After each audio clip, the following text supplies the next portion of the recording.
Welcome to the stage His Excellency Mr. Volodymyr Zelenskyy, the President of Ukraine.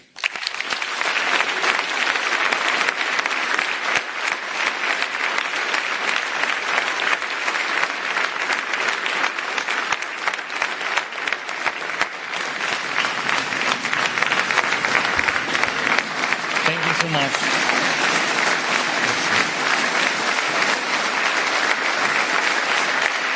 Thank you. Thank you so much.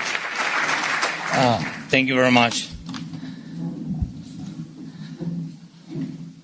Your Majesties, thanks so much. And dear Meta, my friend, thank you so much for the invitation. Such a beautiful city, such a strong people.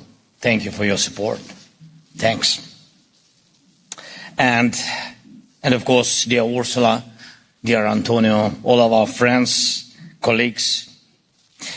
Once again, congratulations to Denmark, our close friend, personally met, along with your team, as Denmark begins its presidency of the EU Council. We can be confident this will be a time of strong and principled decisions. And that means a time of predictability. Predictability has become a rare thing these days. But Denmark is a country that leaves no room for doubt. It's a country and a people we can rely on. Denmark brings a sense of predictability.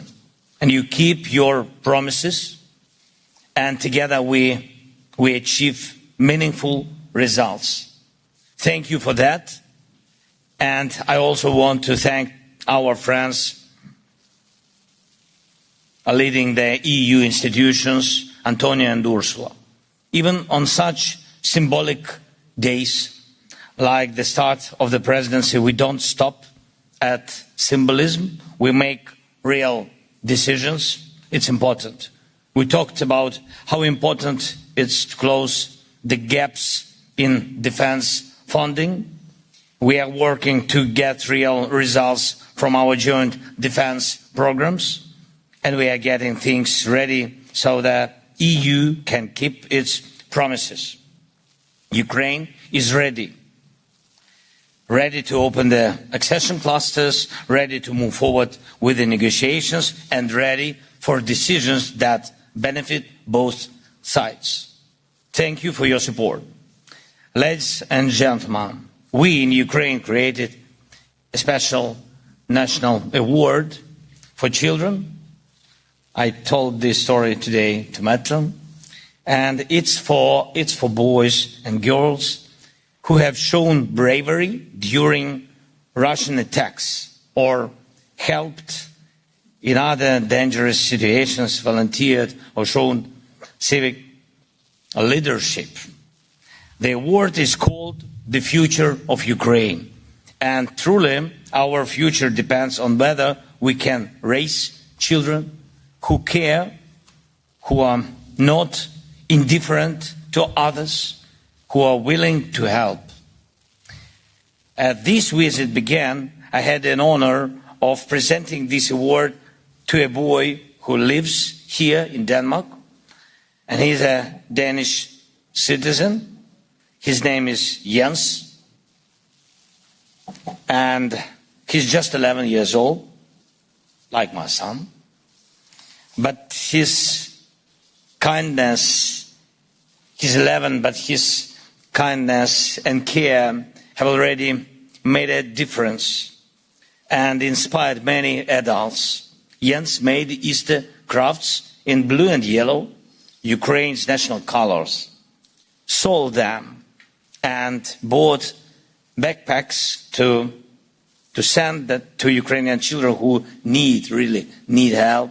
And it was deeply moving. But if you think about it, this was also deeply political. Wanting to help, to support others, to not stay on the sidelines in a time of war. That's a powerful message in itself. And this is exactly the kind of message that lies at the heart of the European Union, at the heart of our unity. We are united and we work together, and our Europe needs the EU for mutual support, for shared protection, and for the very values shown by Jens, by you and by millions of Europeans every day: compassion, sincerity, and the will to help someone in need, even if that person is far from your home. And we must not forget this. All our European institutions, all our agreements, all our cooperation and joint work for security is all built around this idea that Europeans care for one another and act like human beings in this fullest sense of the word. This is why we need the European Union. And this is why we must defend Europe, not only from outside enemies, but also from those inside who try to replace solidarity with division, and compassion with a cold disregard for anyone but themselves. Dear friends, the next 6 months of Denmark's EU presidency will go by fast. Time always flies. The most important thing is that we achieve what we all truly want. First, we need to protect the EU from those who are trying to break it apart, often for personal and corrupt reasons. The EU must stay strong because it gives strength to every European nation in global competition. And the EU must keep its promises, especially when it comes to enlargement. And I hope that during Denmark's presidency, the EU accession negotiations with Ukraine will move forward and the clusters will finally be open. Second, we all understand that Russia is not just some dangerous neighbor. That much is obvious. It's something more deliberate, an anti-European project. Everyone in Europe can clearly see this. Russia invests in everything that goes against our European way of life. That's why we must not let them win, not in this war, and not in any part of our future.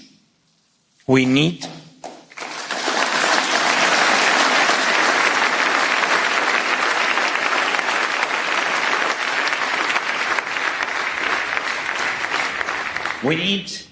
biting sanctions against Russia. We need steady defense support for Ukraine. We need to build up Europe's own defense industry so that Russia cannot outmatch us in any area.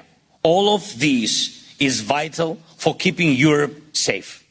And we have to keep putting pressure on Russia to make them stop the war, respect their neighbors and choose peace. As long as Russia gets a high price for its oil, it keeps fighting. That's why we need a strict price cap. As long as Russia finds ways to buy parts and equipment for weapons, it keeps killing. That's why we need a full stop to all supplies to Russia of anything that is or could be used for making weapons. It's high time we established an efficient international platform to control dual-use exports, and it could be one of the achievements of the Danish presidency.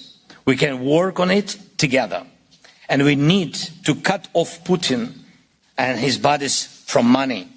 As long as Russian banks can still operate in Europe and other key parts of the world, Russia keeps ignoring diplomacy. We must push it back toward diplomacy. Third, even if it's not easy, we must do everything we can to keep cooperation between Europe and the United States strong. Yes, Europe should rely more on itself, especially when it comes to defense and protecting our people. But it's always better to be in an alliance than in disagreement. So the next 6 months should bring real progress to protect our partnerships and make our cooperation stronger. No matter what anyone says, Europe is and will stay one of the world's strongest players and a leader in human rights. Europe must also become a global leader in technology, especially in defense technologies. That's a key goal. And most importantly, Europe must be a continent of peace. Let's use the next 6 months to make the right decisions, especially for that. Thank you. Slava Ukraini!